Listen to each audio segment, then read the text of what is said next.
Essa é uma pergunta extremamente difícil e quase impossível de responder, porque eu acho que parte da mudança não depende do comportamento do eleitor. O desafio que se coloca na frente do eleitor, eu acho que em qualquer democracia republicana, mas especialmente no Brasil, é muito grande. Imagina a eleição desse ano, você vai escolher um presidente, um governador, 2 senadores, um deputado estadual e um deputado federal. Para escolher esses políticos em que você vai votar, quantos você vai ter que conhecer, entender quais são as ideias deles, entender o que eles já fizeram antes? É uma tarefa, Lucas, praticamente impossível, né? E esse é um dos desafios que se coloca hoje na frente das democracias ocidentais, né? Esse modelo democrático republicano, onde cada pessoa tem um voto, e o voto de uma pessoa bem informada, preparada, que ficou semanas estudando, tem o mesmo valor do cara que acordou de manhã e ligou para a mãe: mãe, vota em quem? É igualzinho, né? Então, por que a tarefa para o brasileiro é mais complicada, né? Porque a gente tem um sistema político meio enrolado. Quem entende o sistema de eleição proporcional? Assim, 99,99% dos brasileiros não sabem o que é um quociente eleitoral. Elas não sabem que elas vão lá votar no João, mas, na verdade, o voto é usado para eleger o José. Se você tiver um candidato que tem 40 mil votos e outro que tem 40.001, o que tem 40.001 pode entrar e o que tem 40 mil não entra, né? Então, é muito difícil. A gente tem uma quantidade de partidos muito grande, o que em si só não é um problema se esses partidos oferecessem realmente escolhas reais, né? Agora, pela primeira vez nos últimos anos, a gente está vendo partidos que realmente oferecem uma diferença na forma de pensamento e uma visão diferente do Brasil. Então, respondendo à sua pergunta, a única coisa que o brasileiro médio pode fazer é tentar se informar, o que é um desafio muito grande, porque a missão da nossa mídia oficial é desinformar. Então, qual é a recomendação que eu dou para as pessoas hoje? As melhores fontes de informação hoje são a vida real, né? Não deixe ninguém dizer para você que o principal problema do Brasil é desigualdade, se você sai na rua e você é assaltado e todo mundo que você conhece já foi assaltado. Então você sabe qual é o principal problema do Brasil. Segundo, use as novas mídias, as mídias sociais e canais de comunicação como o Boletim da Liberdade, né? São veículos que estão furando o bloqueio da grande mídia, usando as possibilidades da tecnologia e estão abrindo uma janela de verdade, né? Então, sem entrar em nenhum julgamento de mérito, fenômenos como, por exemplo, o do Olavo de Carvalho, né? Assim, o que aconteceu comigo? Eu peguei esse livro do Olavo de Carvalho, li O Imbecil Coletivo e larguei na estante e esqueci isso. E aí o tempo passou, veio o Orkut, né? Depois veio o Facebook, e aí um dia, por acaso, eu descubro que o Olavo de Carvalho está no Facebook. Eu descubro que o Olavo de Carvalho tem uma multidão de seguidores, tem um curso online de filosofia que estava todo mundo fazendo. Cara, é um mundo do qual eu não tinha nenhum conhecimento. Então, eu acho que esse mundo, que ainda não é do conhecimento de muitos brasileiros, é o melhor caminho para que a gente informe as pessoas e para que elas saibam o que está acontecendo. Então, desliga a televisão, não vê mais, né, Fantástico, esquece a novela, usa esse tempo para entrar na internet, nas mídias sociais e pegar essa informação que hoje está disponível de uma forma que nunca esteve antes, né?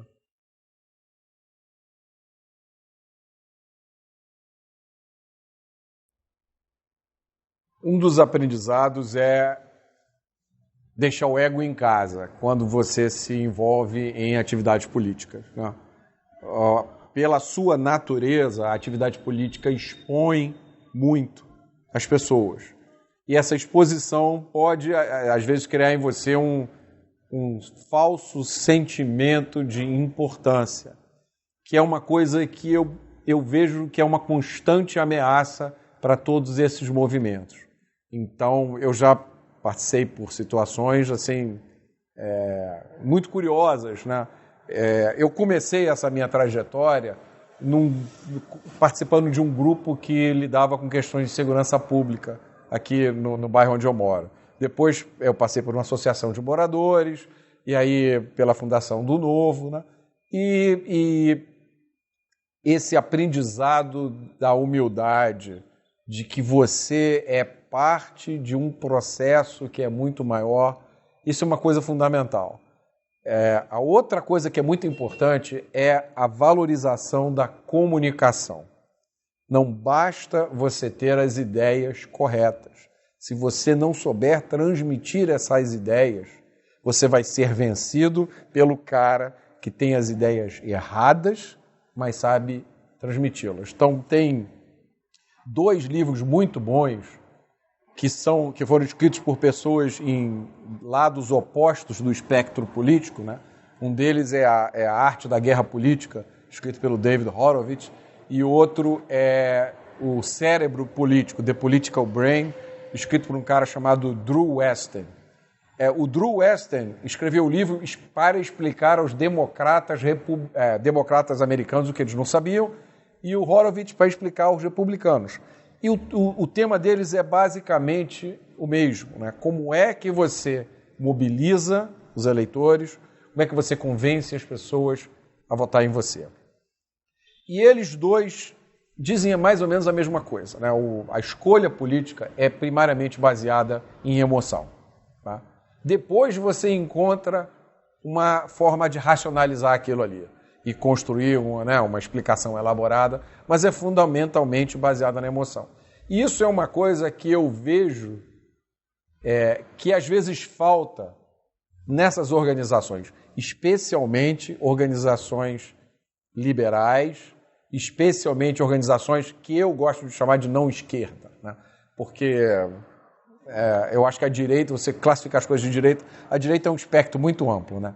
Vai desde dos movimentos mais autoritários até os anarcocapitalistas, libertários, enfim. Mas todo mundo que não é de esquerda tem dificuldade de usar a emoção.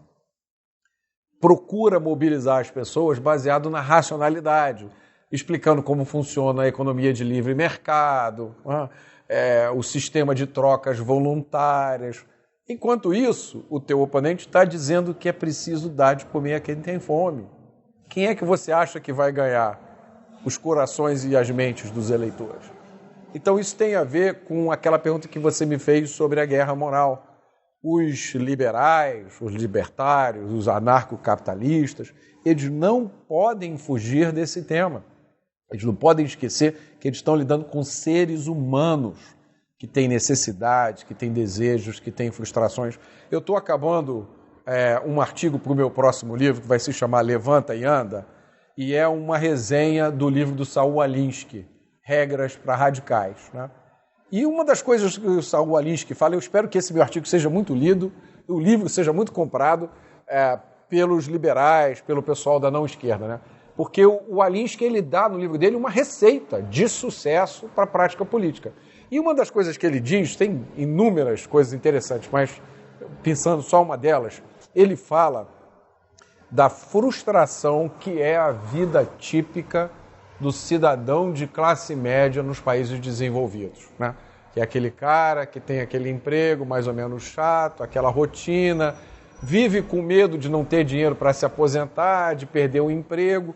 É uma vida monótona, né? Não é uma vida cheia de novidades.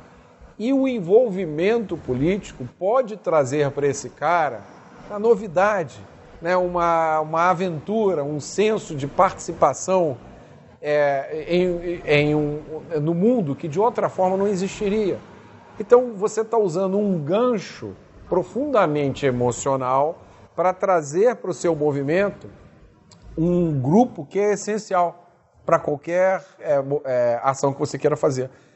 Cara, é esse o caminho. A gente tem que descobrir o que é que funciona e perceber que a gente não vai capturar as pessoas racionalmente pelo cérebro, né? Com explicações elaboradas sobre o funcionamento da economia. A gente tem que entender quais são os mecanismos que funcionam, entender que o envolvimento político passa muito pelo envolvimento emocional.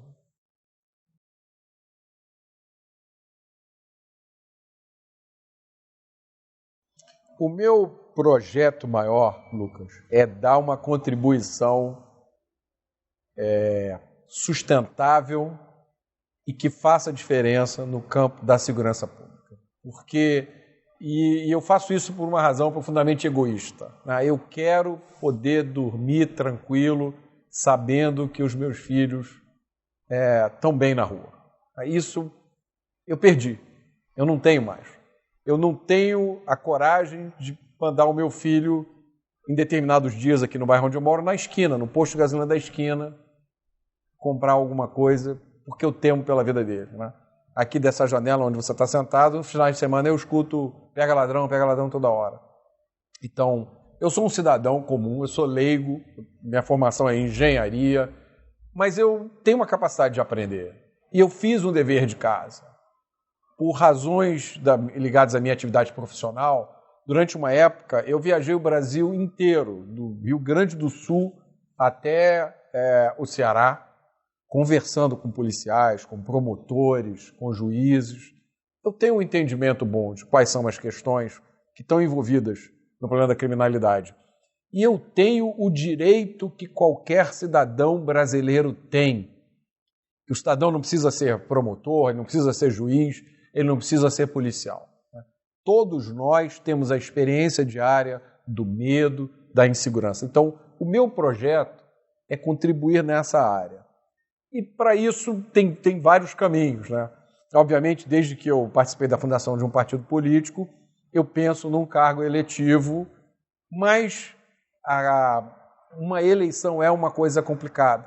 Uma eleição não necessariamente é vencida pelas pessoas mais preparadas, ou que fizeram o seu dever de casa. A eleição tem uma dinâmica completamente diferente. Eu nunca participei de uma eleição, eu não tenho ideia do que vai acontecer.